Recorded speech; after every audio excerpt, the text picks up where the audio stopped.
The U.S. healthcare system facing demanding conditions in the year of 2023, where hospitals continue to operate in the red, dealing with physician and overall staff shortages on top of inflation, and contending with the triple respiratory threats. The positive note, however, drums on the adaptation of digital health solutions to improve patient access and hoping to reduce physician burnout. In this episode of Provider's Edge, we combine this year's most resonated episodes that demanded by our listeners like you. Combined expertise from our leaders, individual private practice to hospital executives and to innovators.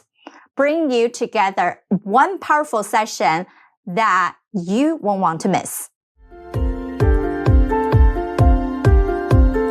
Welcome to Provider's Edge, the podcast that helps healthcare entrepreneurs and innovators break down barriers and control their business, life, and future with valuable action steps. With me, your host, Sabrina Runbeck, a recovered clinician and a business deal catalyst. Let's rewrite the rules and create a positive social impact while increasing your profitability. First up, let's revisit our episode with Fabio Pereira, who owns a urgent care practice in Florida, where he shared the practical solution of operational efficiency, a true hit among business owners looking for the best solution to continue push forward. Have you been doing that you find helpful? I think the most helpful part is managing my time a little bit better. And you start noticing that as you go. In the beginning, I'll be completely honest. I still worked my job at another urgent care in another county, so it wouldn't compete with the urgent care that I had started. And I would do 12-hour shifts there. And I would take my bags with me. I had 4 different bags at the time. One is like oxygen, the other one's medical, the other one's IV therapy, and the other one's like procedures. So like oxygen tanks, everything.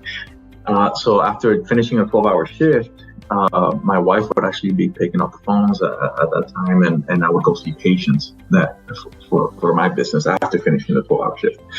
So then it slowly became, I was doing about 84 hours a week or averaging. And it was just the beginning because I still had my other job. I was trying to get the company, going with market traction. And then you slowly start coming off of that because you need time for yourself and your family and things like that. So there's three things that I got from Patrick B. David, which totally makes sense, is outwork, outperform, and out-strategize. When we're talking about the And I think in the beginning, you do more of the outworking and outperforming because you're not there yet to be out strategizing, right? So when you get more into that level, then you start realizing, okay, well, I need to manage my time a little bit better. I need time just to think and just like run numbers on Excel sheets and just like for fun, just trying to figure things out. Try to strategize marketing campaigns and services you want to tackle. So I think that's the biggest thing that I've learned that I'm going through right now at this point is like you mentioned before, what can I do? What do I not need to do so then I can see more patients? Because that's what's going to generate the revenue. So that's where I'm using my time a little bit better these days. Perfect. And then now you're at a stage of really growing and potentially scaling, right? And then I know you have a small team of 3. Is that it? Yeah. So I have it's a team of 3. We have my wife, which is our CFO, myself, and then the medical director. Those are our main people that are within the company. Now, we do have third parties like other people that do our Google ads, or someone else that does our SEO and website maintenance, and so there's different things that we use outside of. But that's the 3 of us. Right. Yeah, your core foundational people are the practitioners and then CFO who runs the practice versus other you contract out, right? The marketing side. So you don't have to be worried about what to say, how to say, the daily posts, keep up a consistency, and then have the right searchability, especially for a practice like yours is very location based. Instead of some other people who has telemedicine, maybe they can spread it out a little bit more. And knowing Florida, people are willing to go around a little bit. I know people like willing to drive a bit, but instance of your practice specifically, do you have set locations? So we have one location, and but we're primarily a mobile urgent care. So we actually go to patients' homes. That's how we started off, and we do a lot of that still. And then we have one location. Now, the main things that we do is urgent care, IV therapy, which is like vitamins, minerals. And we started that really because of COVID, before we had monoclonals, because we wanted to support the immune system.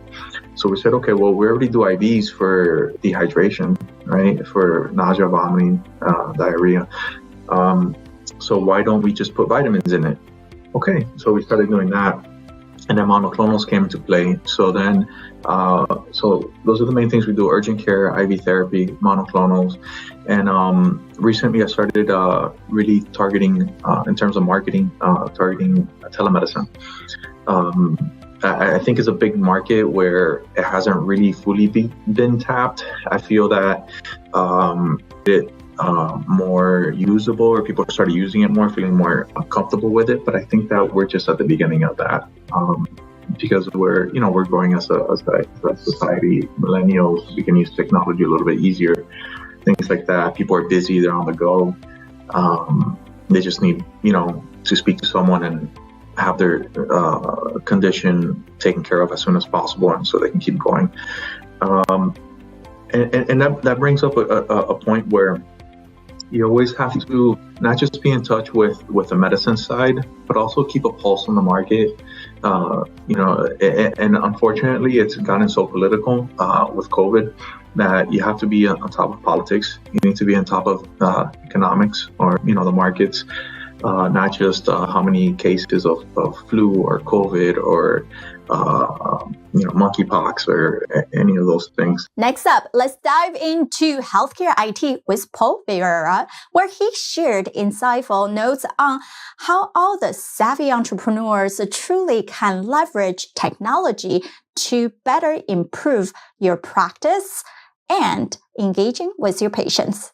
So I went on to explore the idea further, and I was actually late with my paper. The professor wasn't terribly thrilled about my delays, but I said, I'm going to come at this from a completely different angle. And I worked at the local hospital and kind of saw how they did things. And they would set up the surgical room specific for that surgery. So if it was cataract surgery or heart surgery or neurosurgery, the technology that was going into that room was a very specific setup, and there would be a minimal technology fee for the doctor doing the surgery. So ultimately creating a win-win. The patient got the best possible outcome, the doctor had the best technology, and you had this full-fledged hospital-grade IT department within hospitals for doctors. So I came back and took that information and said, hey, we can provide a hospital-grade IT department that really helps doctors at the private practice entrepreneurial level. And that was my paper back in 2003. And that turned into to serve CT, because the idea had a lot of merit. It was really good for everybody. It was good for the patient. It was good for the doctors. The university loved it. They got behind it. And that's how the company started, was in 2003 at the University of Connecticut. And today we worked with over 12,000 practices, 12,000 entrepreneurial doctors, and we help them achieve their vision and their dream. So often, people talk about how Surf got started, but with that type of experience, building 12,000 private practices and helping build these specific systems for the way that these doctors practice, not generically, but specifically for how you practice, we're able to empower doctors to realize their dreams. So it's been an exciting journey. Yeah, I'm sure it can be, and especially from an early stage when people might not have thought about the importance of IT infrastructure, or they thought about it, they need it, but they don't quite get it. So it's great to have someone who has the vision and could create that strategy for the end users. So bring us back to, if you think about it, a lot of us who are clinicians gone through years and years of training, but on the practice side of medicine, dental, wellness. But it's not so much on business thinking, right? When they have to put on these different hats, they don't even know what they don't know. So when you approach someone, let's say, who has a new established practice, or even have been in there for a few years, but really don't have that foundation of IT infrastructure, how do you approach it? How do you make people aware, help them see what they're missing? Sure. So we start by asking questions, and we start by first asking, if you could have anything at all, if you could have anything as a doctor, forget what you've been told in the past, what would that be? What is your ultimate vision? And, so often doctors will share, well, I went through dental school, or I went through medical school, and, I ended up here. And so it's like, like life kind of forces you into a certain situation, or you're reporting to a practice. You have this like cocoon-like effect where you're going to the same practice day in and day out, almost like reporting to a box, and you don't see everything that's possible. You don't have that global view of what's possible. So we always start with like, forget what you've been told. Like, if you could have anything at all, what is your vision? And the answers that we get are so unique. And so many doctors feel like they have to work within their practice, and that they go to work at their practice, and this is kind of how the place stays afloat. And we start to expand on that. And based on what their vision is, we're able then, with our experience, 20 years, 2 decades, 12,000 practices, and not selling one piece of technology, but helping them implement the technology properly, we're able to put a system in place that will create automation that will help them achieve their vision and creates alignment in practice, real automation. So often when I speak with doctors, if they're not really understanding, I'll give them a little analogy, and I'll say, your practice is running like a local coffee shop.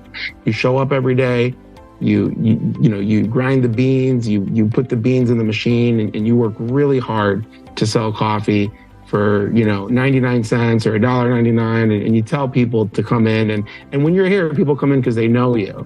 But we're able to put these systems in to your practice that will help you achieve your vision and your dreams, and really make your practice run without you, which, sometimes is alarming to them. But, if you had more time, what would you do with it? And they don't understand it. And I say, look, if you're running a local coffee shop, we can help build you a Starbucks. And then suddenly, like, that trigger goes off, right? And it's really, really exciting when we start this journey with doctors, whether they're established and they've been practicing for 20, 30, 40 years, or we meet them in a university setting because the university invited us in to speak, and they have these big dreams.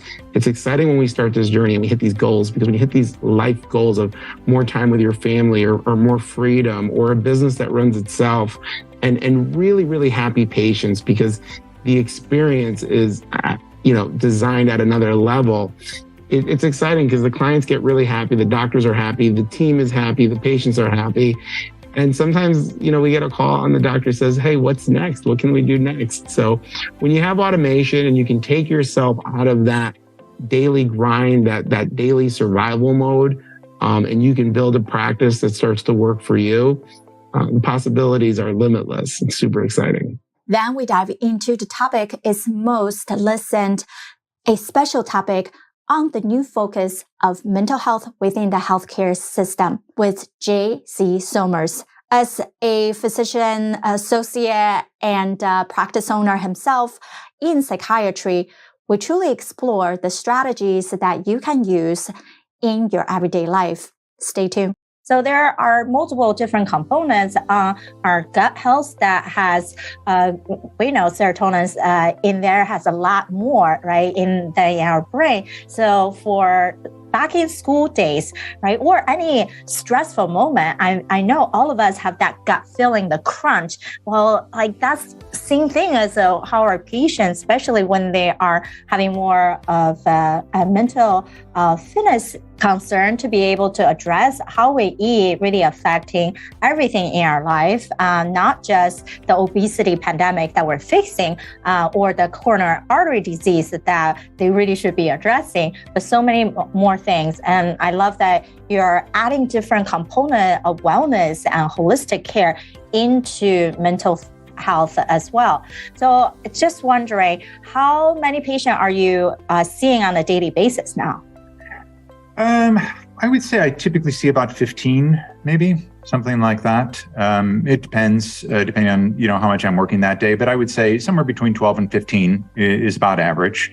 So yeah, and it's kind of a combination. Obviously, all my patients are mental health focused, but a lot of times we'll focus, more on diet and other things like that. I mean, I don't think those things are independent. I mean, the thing about a healthier diet is, we don't just live longer, but we die less painfully too. Right? I mean, the point is we're not trying to live forever. What we're trying to do is to address issues of quality of life.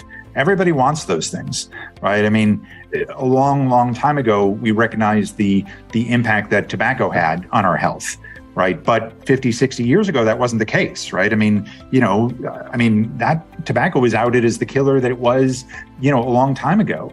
But somehow we're still serving bacon at medical conferences, right?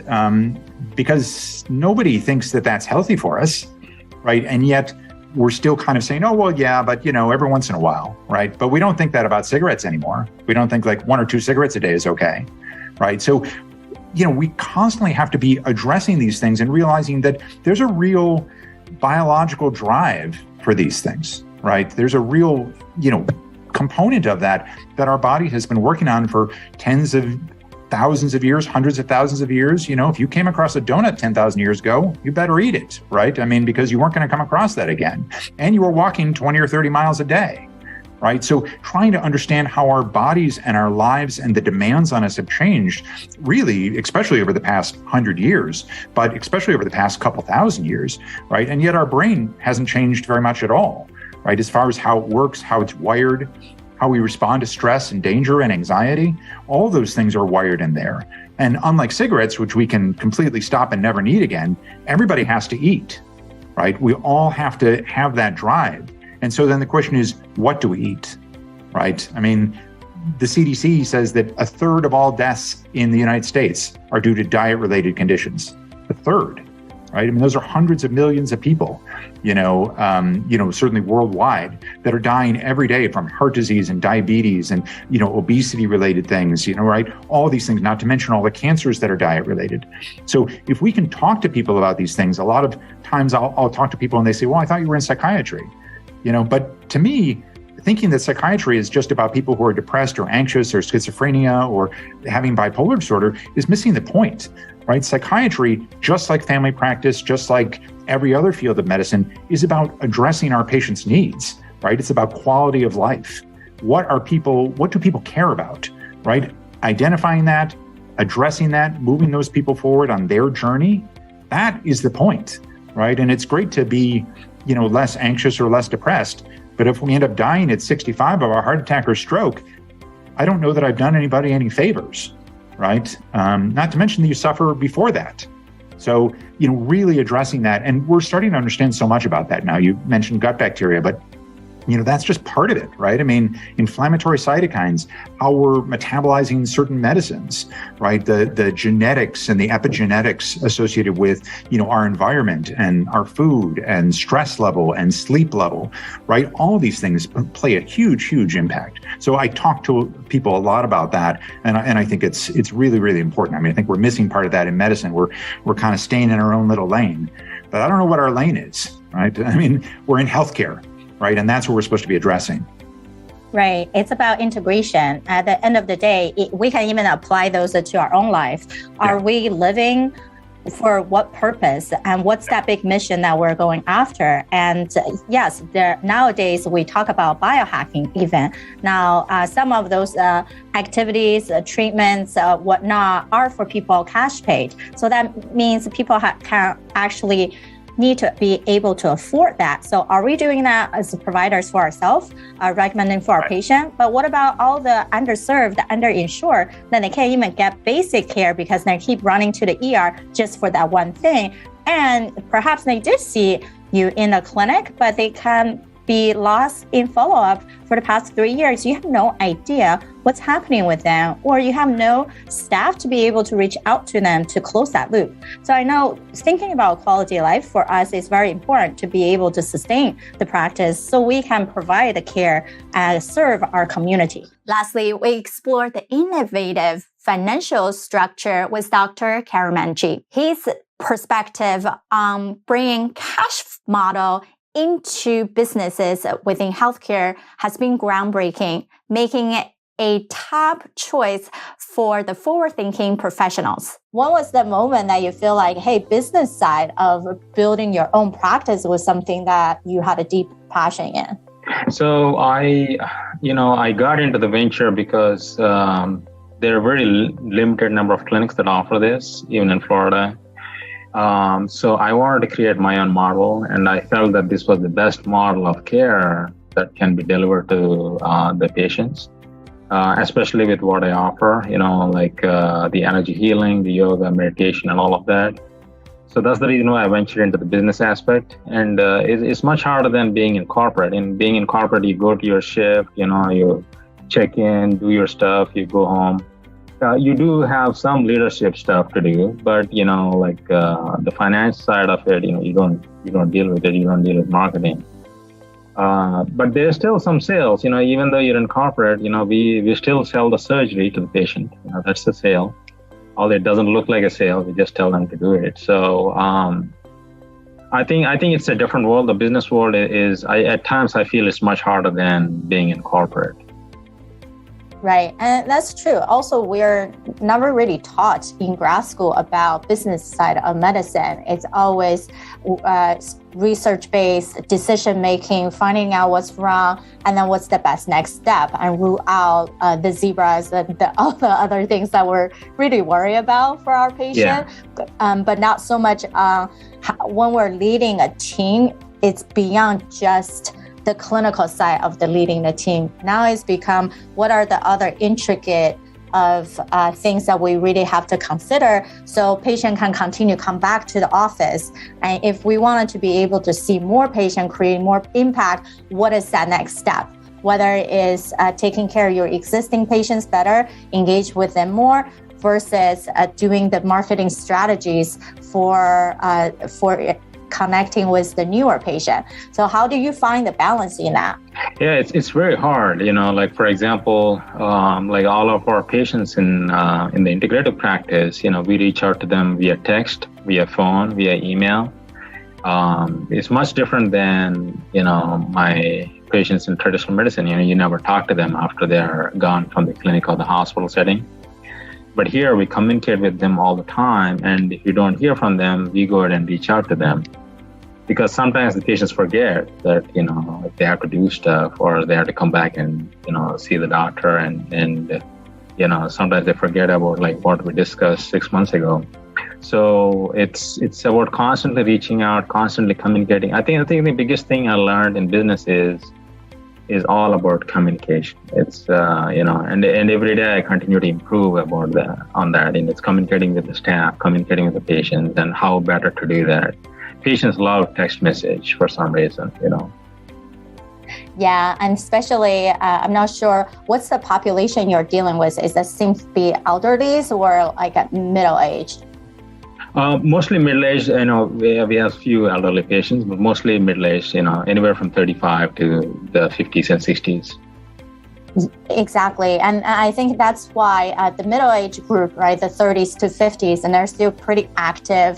And we grew up with the technology part, and we just got so much usually emails in the inbox, it gets overwhelmed, or the business emails usually go to the spam. So people tend to actually see then text messages and, oh, there's an alert. I actually need to do something for my care. And so definitely one of the directions, even from the Medicare and Medicaid side, right, value-based medicine practices, I think our healthcare system start to shift in that direction. How do we take care of people as a whole? And the incentive, especially people with chronic diseases, I'm sure you deal with a lot of those, people bouncing around, trying to find different solutions. How do you really get to the care? And then with the new incentive, those messaging, these care coordination used to not able to be built. And then people don't really know how to take care of the patient and bring them back. Huge thing on communication. What do you say? It's not as even on how you say it, how you engage with them in the right moment of their lifespan, or even just a week, right? Like sometimes people just get caught up with stuff. Yeah. So I think it has to do with instant gratification, because they don't want to send an email or a message and wait for the doctor to respond for 1 to 2 days or 1 week. They want the response within like minutes to hours. I think that's where we're all going, and they want a constant conversation even after they're done with the visit. And that's where you probably had speakers about concierge medicine. We're going into concierge medicine as well. There are some clients, they really are so busy, they don't want to come to the office, but they want their medications to be refilled. They want the stuff done on a regular basis without being seen, and they're willing to pay for their service.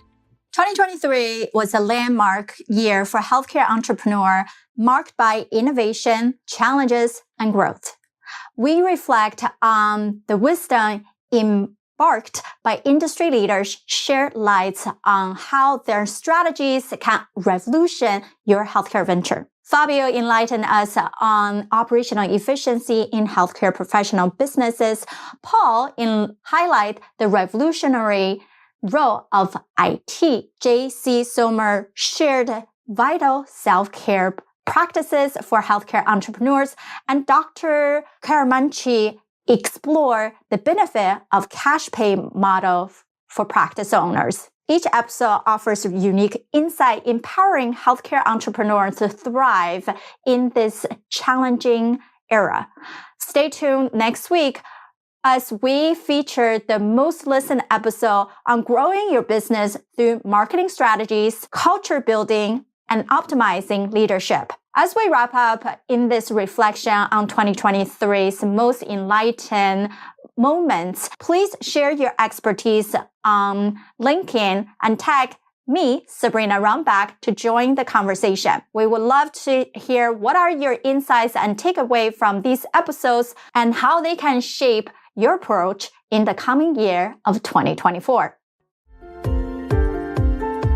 Thank you for tuning in to Provider's Edge podcast. We hope you enjoy our latest episode and found the insights and tips helpful. We'd love to hear your feedback on the show and learn what topics you'd like us to cover in the future. So please take a moment to leave us a review on your favorite podcast platform and let us know what you think. Your feedback is essential to help us improve the show and provide you with the content you need to take your healthcare business to the next level. Thank you for your support, and we look forward to hearing from you soon.